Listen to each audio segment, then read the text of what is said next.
الحمد لله نحمده ونستعينه ونستغفره ونعوذ بالله من شرور أنفسنا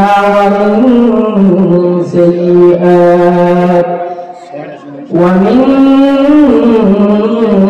سيئات أعمالنا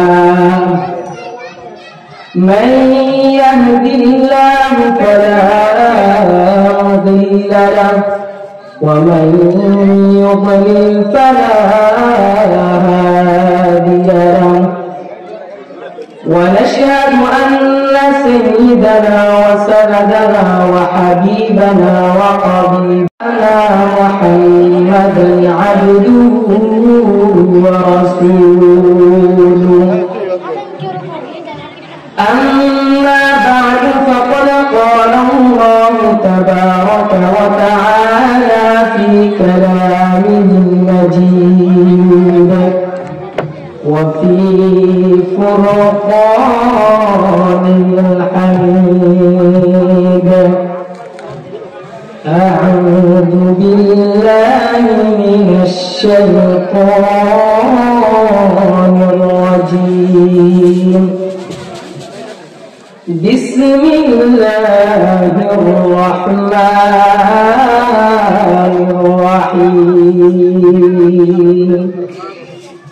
إنا فتحنا لك فتحا مبينا ليغفر لك الله ما تقدم من ذنبك وما تأخر ويتم نعمته عليك ويهديك صراطا مستقيما صدق الله العظيم وصدق رسوله النبي الكريم ونحن على ذلك من الشاهدين والشاكرين اللهم صل على محمد وعلى آل محمد كما صليت على إبراهيم وعلى آل إبراهيم إنك حميد مجيد اللهم بارك على محمد وعلى آل محمد كما باركت على إبراهيم وعلى آل إبراهيم إنك حميد مجيد दुनिया सदाकत में तेरा नाम से इस्लाम रहेगा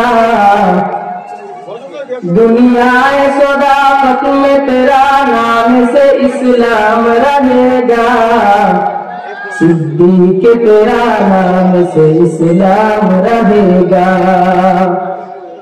सिद्दीक तेरा नाम से इस्लाम रहेगा दुनिया सियासत में तेरा नाम रहेगा दुनिया सियासत में तेरा नाम रहेगा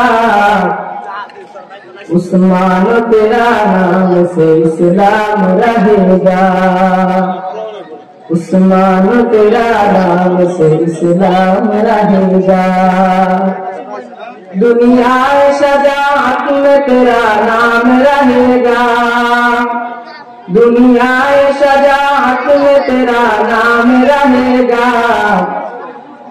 फारूक तेरा नाम से इस्लाम रहेगा फारूक तेरा नाम से इस्लाम रहेगा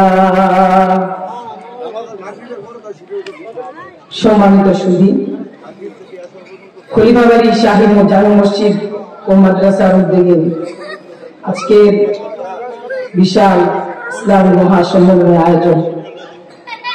উক্ত সম্মেলনের সম্মানিত সভাপতি এবং ওয়াইজে কেরাম এবং আমার সামনে উপবিষ্ট বিভিন্ন স্কুল কলেজ মাদ্রাসার ছাত্র ভাইরা এবং পর্দার অন্তর আলেমের মা ও বোনেরা, সবাইকে আমি আমার অন্তঃস্থল থেকে জানাই আন্তরিক মুবারকবাদ। আমি কোরআন কারীমের সূরা ফাতিহা কয়েকটা আয়াতে কারিমা তেলাওয়াত করেছি। এই সূরা ফাতিহা নাজিলের কিছু উল্লেখযোগ্য প্রেক্ষাপট ছিল। তো সূরা ফাতিহার আয়াতে কারিমার উল্লেখযোগ্য প্রেক্ষাপটের আগে আমি হুজুর সাল্লাল্লাহু আলাইহি ওয়াসাল্লামের পুরো জীবনীটাকে সংক্ষিপ্ত আকারে বর্ণনা করব ইনশাআল্লাহ। তো রাসূল সাল্লাল্লাহু আলাইহি ওয়াসাল্লাম জীবিত ছিলেন কত বছর? ধারে কেউ জানে? এই তো শুনুন, মাশাআল্লাহ। রাসূল সাল্লাল্লাহু আলাইহি ওয়াসাল্লাম জীবিত ছিলেন 63 বছর। 63 বছরের মধ্য থেকে 40 বছর রাসূল সাল্লাল্লাহু আলাইহি ওয়াসাল্লামের কোনো শত্রু ছিল না। 40 বছর পরে রাসূল সাল্লাল্লাহু আলাইহি ওয়াসাল্লাম যখন নবুয়ত লাভ করলেন, নবুয়ত প্রাপ্ত হলেন, তারপর থেকে রাসূল সাল্লাল্লাহু আলাইহি ওয়াসাল্লামের শত্রু হয়ে গেল মক্কার কাফেররা। এই 40 বছর যে রাসূল সাল্লাল্লাহু আলাইহি ওয়াসাল্লামের কোন শত্রু ছিল না, এই শত্রু না থাকারও একটা কারণ আছে। কারণটা হচ্ছে, যখন আপনি দেখবেন যে আপনি কাউকে কিছু বলেন না, কাউকে কোনো কাজ থেকে নিষেধ করেন না, কোনো কাজে আদেশ করেন না, তখন দেখবেন আপনার কোনো শত্রু থাকবে না। কিন্তু যখন আপনি কাউকে কোনো কাজের আদেশ দিবেন বা কোনো কাজের নিষেধ করবেন, তখন আপনার শত্রু শুরু হয়ে যাবে। চতুর্দিক থেকে আপনার শত্রু আপনাকে পাকড়াও করবে। এই সেম অবস্থাটা রাসূলুল্লাহ সাল্লাল্লাহু আলাইহি ওয়াসাল্লামের হয়েছে। 40 বছর রাসূল সাল্লাল্লাহু আলাইহি ওয়াসাল্লামের কোনো শত্রু ছিল না, কিন্তু যখনই তিনি ইসলামের দাওয়াত দিলেন, কালিমার দাওয়াত দিলেন, এরপর থেকে রাসূল সাল্লাল্লাহু আলাইহি ওয়াসাল্লামের শত্রু হয়ে গেল কুরাইশের কাফেররা। কুরাইশ দল সবাই রাসূল সাল্লাল্লাহু আলাইহি ওয়াসাল্লামের শত্রু। রাসূল সাল্লাল্লাহু আলাইহি ওয়াসাল্লাম কাফেরদেরকে দাওয়াত দিতে যেতেন। দাওয়াত দেওয়ার সময় কাফেররা রাসূল সাল্লাল্লাহু আলাইহি ওয়াসাল্লামকে বিভিন্ন সময় কটূক্তি করে বলতো, মুহাম্মদ তুমি আমাদেরকে দাওয়াত দাও, তুমি আগে তোমার পরিবারকে দাওয়াত দাও, তারপর আমাদেরকে দাওয়াত দিতে এসো। কিন্তু এরপর রাসূল সাল্লাল্লাহু আলাইহি ওয়াসাল্লাম দাওয়াতের কাজ থেকে দমে থাকেননি। উনি যে 10 বছর দাওয়াত দিয়েছেন, দাওয়াত দিতে গিয়ে রাসূল সাল্লাল্লাহু আলাইহি ওয়াসাল্লামের উপরে কাফেররা নির্যাতন করেছে, তেমনিভাবে যারা ইসলামের এই কালিমাকে, ইসলামের কালিমা পড়ে মুসলমান হয়েছে, তাদের উপরেও কাফেররা নির্যাতন স্টিম রোলার চাপায় দিচ্ছে। এই পরিমাণ অত্যাচার করত। 13 বছর রাসূল সাল্লাল্লাহু আলাইহি ওয়াসাল্লাম যখন মক্কায় দাওয়াত দিয়েছেন, তখন যেই সাহাবী, যেই লোকই ইসলামের কালিমা পড়তো, কাফেররা তাকে ধরে তরবারি গরম করে পিঠের ভিতরে ছেক দিয়ে দিত। মরুভূমির উত্তপ্ত বালির ভিতরে তাদের গলায় গামছা বেঁধে বালির উপরে টানা হেঁচড়া করত। কাফেরদের, সাহাবীদের পিঠগুলা মরুভূমির উত্তপ্ত বালির কারণে পুড়ে গা হয়ে যেত। সাহাবীদেরকে এই পরিমাণে মক্কার কাফেররা নির্যাতন করেছে।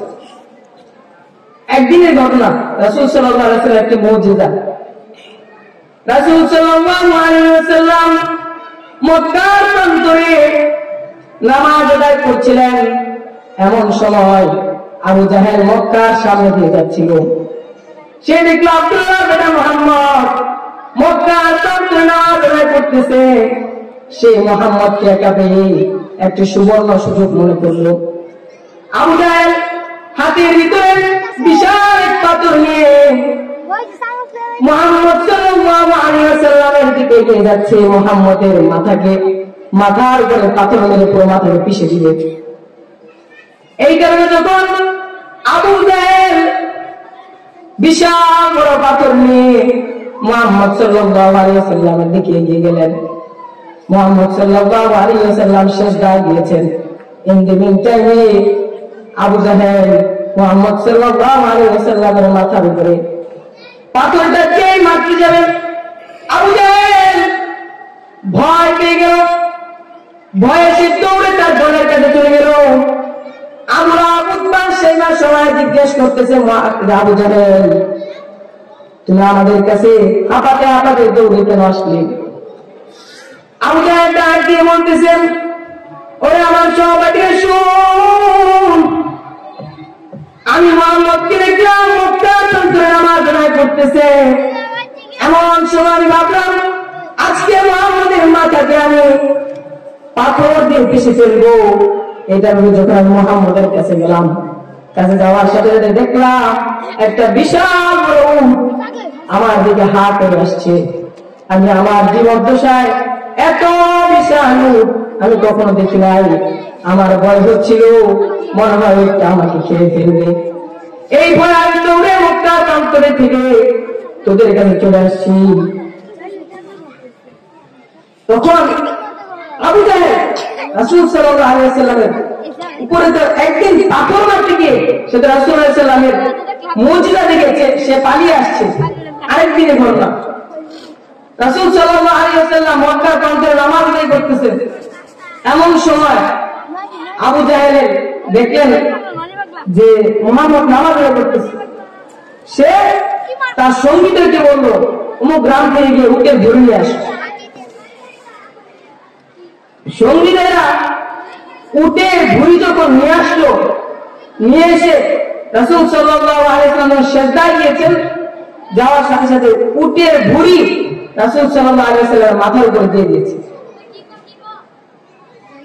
এইটা একজন সাহাবী দেখার পরে হযরত ফাতেমা রাদিয়াল্লাহু আনহার কাছে গিয়ে খবর দিলেন, ফাতেমা তোমার বাবা তো মক্কার প্রান্তরে নামাজ পড়তেছিল, আবু জাহেল তোমার বাবার যখন সিজদায় গিয়েছেন তখন তোমার বাবার মাথার উপর উটের ভুঁড়ি দিয়ে দিয়েছে।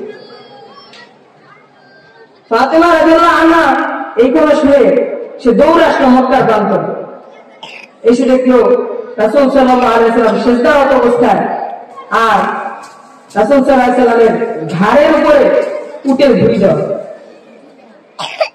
ফাতেমা রাদিয়াল্লাহু আনহা আবু জাহেলের কাছে গিয়ে বললেন, আবু জাহেল আমার বাবা কি তোর কোনদিন ক্ষতি করেছিল?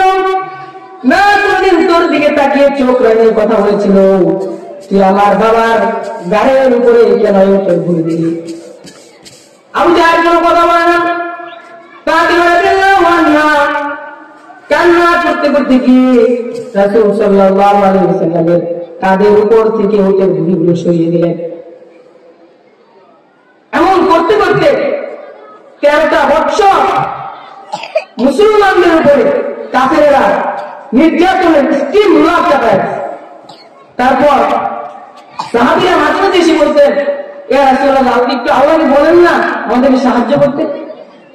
তারপর রাসূল সাল্লাল্লাহু আলাইহি ওয়াসাল্লাম বললেন, সাহাবীরা শুনো, তোমরা যারা এই কাফেরদের অত্যাচারে শহীদ হবে আল্লাহ তাআলা এর বিনিময়ে তোমাদেরকে জান্নাত দিবে। তারপর সাহাবীরা এই কথা শোনার পর থেকে সবাই এরপর থেকে আর কোনদিন রাসূল সাল্লাল্লাহু আলাইহি ওয়াসাল্লামের কাছে এসে বলেন না রাসূলুল্লাহ আল্লাহর কাছে দোয়া করেন। সবাই জান্নাতের আশায় কাফেররা যত অত্যাচার করুক তারা ইসলাম নামক ইসলামের কালিমাকে তাদের মুখ থেকে ছাড়বে না। 13 বছর যাওয়ার পরে আল্লাহ পাক রব্বুল আলামিন রাসূল সাল্লাল্লাহু আলাইহি ওয়াসাল্লামকে আদেশ দিলেন, হাবিব আপনি মদিনায় হিজরত করুন। মদিনায় হিজরতের কথা শুনে রাসূল সাল্লাল্লাহু আলাইহি ওয়াসাল্লাম সাহাবীদেরকে বিভিন্ন ধাপে ধাপে মদিনায় চলে যেতে বললেন। যখন সমস্ত সাহাবীরা কিছু কিছু সাহাবী ব্যতীত যারা খুব রোগা ছিল, অসুস্থ ছিল, তারা ব্যতীত আর কিছু বৃদ্ধ সাহাবী ব্যতীত বাকি সমস্ত সাহাবীরা মদিনায় হিজরত করেছে। রাসূল সাল্লাল্লাহু আলাইহি ওয়াসাল্লাম একদিন রাতের আধারে হযরত আবু বকর রাদিয়াল্লাহু তাআলা আনহুকে নিয়ে মদিনায় হিজরত করেছেন। মদিনায় যাওয়ার পরেও কাফেরদের সাথে অনেক যুদ্ধ সংঘটিত হয়েছে। যেমন বড় বড় যত যুদ্ধ আছে এই যুদ্ধগুলোকে বলা হয় গাজওয়া। এই যুদ্ধগুলোর নাম হচ্ছে গাজওয়া। আর এই বড় বড় যুদ্ধ অনুষ্ঠিত হয়েছিল 23টা। রাসূল সাল্লাল্লাহু আলাইহি ওয়াসাল্লাম মদিনায় যাওয়ার পরে এই বড় যুদ্ধ অনুষ্ঠিত হয়েছিল 23টি। আর ছোট ছোট যত যুদ্ধ হয়েছে, যেমন কয়েকজন সাহাবীকে পাঠিয়েছেন কয়েকটা দলকে আটকানোর জন্য, সেই যুদ্ধগুলোর নাম হচ্ছে সারিয়া। আর এই সারিয়া অনুষ্ঠিত হয়েছিল 43টি। তো আমি যে আয়াত তেলাওয়াত করেছি, যে সূরা ফাতিহা, এই সূরা ফাতিহা নাযিল হয়েছিল 6ষ্ঠ হিজরির হুদাইবিয়ার সন্ধিকে কেন্দ্র করে। যখন এইভাবে মদিনায় যাওয়ার পরে কাফেরদের সাথে অনেক যুদ্ধ সংঘটিত হয়েছে, 6ষ্ঠ হিজরির শেষ দিক দিয়ে রাসূল সাল্লাল্লাহু আলাইহি ওয়াসাল্লাম একদিন রাতের আধারে স্বপ্ন দেখলেন তিনি সাহাবীদেরকে নিয়ে মক্কায় গিয়েছেন। সাহাবীদেরকে নিয়ে মক্কায় গিয়ে তিনি উমরা পালন করতেছেন, হজ করতেছেন। হজ করে আবার নিরাপদে তিনি ফিরে আসছেন মদিনায়। রাসূল সাল্লাল্লাহু আলাইহি ওয়াসাল্লাম এই স্বপ্ন দেখার পরে সাহাবীদেরকে সকালবেলা ডাক দিয়ে বললেন, সাহাবীরা শুনো, গতকাল রাতে বেলা আমি স্বপ্ন দেখলাম আমি মক্কা গিয়ে উমরা করতেছি তোমাদেরকে নিয়ে। উমরা শেষে আবার আমরা কোন ধরনের বাধা বিপত্তি ছাড়াই আবার মক্কা মদিনায় ফিরে এসেছি। রাসূল সাল্লাল্লাহু আলাইহি ওয়াসাল্লাম যখন সাহাবীদেরকে এই স্বপ্নের কথা শোনালেন, স্বপ্নের কথা শোনার পরে সাহাবীরা বললেন, ইয়া রাসূলুল্লাহ, ইয়া হাবিবাল্লাহ, আপনার স্বপ্ন তো কখনো মিথ্যা হতে পারে না, আপনার স্বপ্ন হলো চলেন তাহলে আমরা এই বছরের হিজরত, এই বছর আমরা উমরা করব মক্কায় গিয়ে। এইগুলো শুনেন রাসূল সাল্লাল্লাহু আলাইহি ওয়াসাল্লাম সাহাবীদেরকে বলে দিলেন, সাহাবীরা পুরো মদিনায় ঘোষণা করে দাও যে আমি তোমাদেরকে নিয়ে মক্কায় যাব হজ করতে। এই খবর শোনানোর পরে 1450 জন সাহাবী রাসূল সাল্লাল্লাহু আলাইহি ওয়াসাল্লামের কাছে নাম লিখিয়েছেন, নিশ্চিত হজ করতে যাবেন। 1450 জন সাহাবী নাম লিখিয়েছেন যে তারা হজ করতে যাবে মক্কায়। তো রাসূল সাল্লাল্লাহু আলাইহি ওয়াসাল্লাম যখন সমস্ত সাহাবীদেরকে নিয়ে 1450 জন সাহাবীকে নিয়ে মক্কার দিকে রওনা হলেন, মদিনা থেকে মক্কা 500 কিলোমিটার দূর।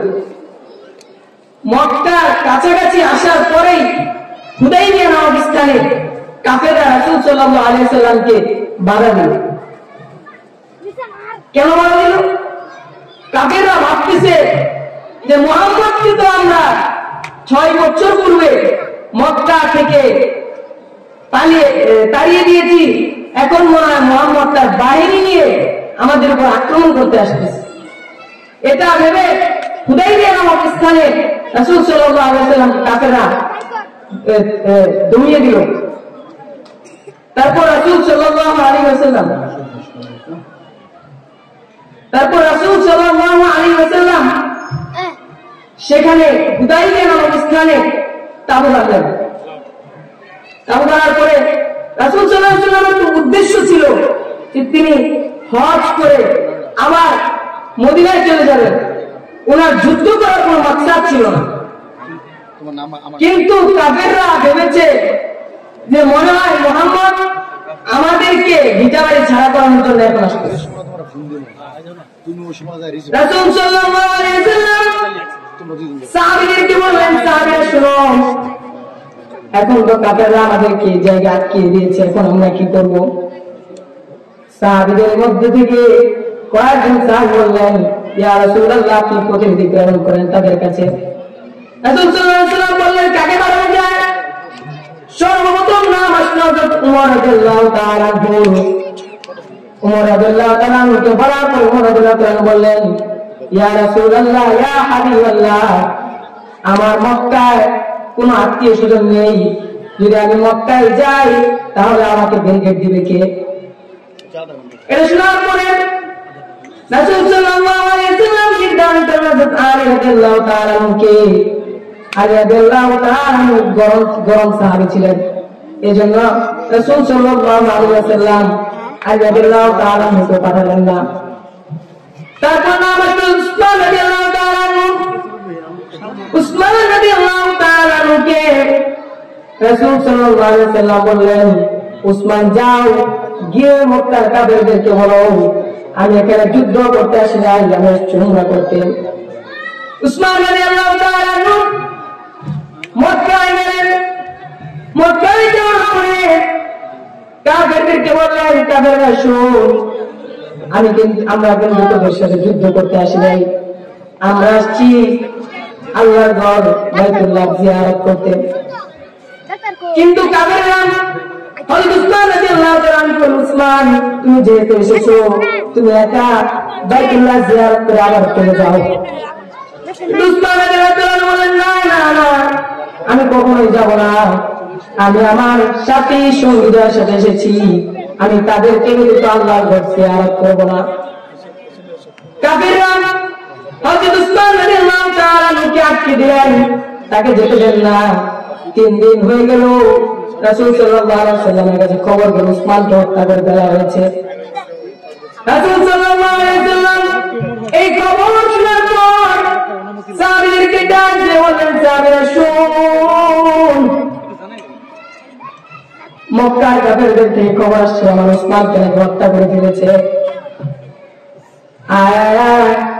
আমার উসমানের হত্যার প্রতিশোধ নিবে কে কে? রাসূল সাল্লাল্লাহু আলাইহি ওয়াসাল্লাম একটা গাছের নিচে বসেছিলেন, গাছের নিচে বসে এলান করে দিলেন, সাহাবীরা, আমি উসমানের হত্যার প্রতিশোধ না নিয়ে এখান থেকে মদিনায় যাব না। সাহাবীরা কে কে উসমান হত্যার প্রতিশোধ নিতে চাও, আমার হাতে বায়াত খাও। এই কথা শোনার সাথে সাথে সমস্ত সাহাবীরা রাসূল সাল্লাল্লাহু আলাইহি ওয়াসাল্লামের ডান হাতের উপর হাত রাখলেন। যখন সমস্ত সাহাবীরা হাত রাখলো, সর্বশেষে রাসূল সাল্লাল্লাহু আলাইহি ওয়াসাল্লাম ওনার বাম হাতটা সমস্ত সাহাবীদের হাতের উপরে রাখলেন।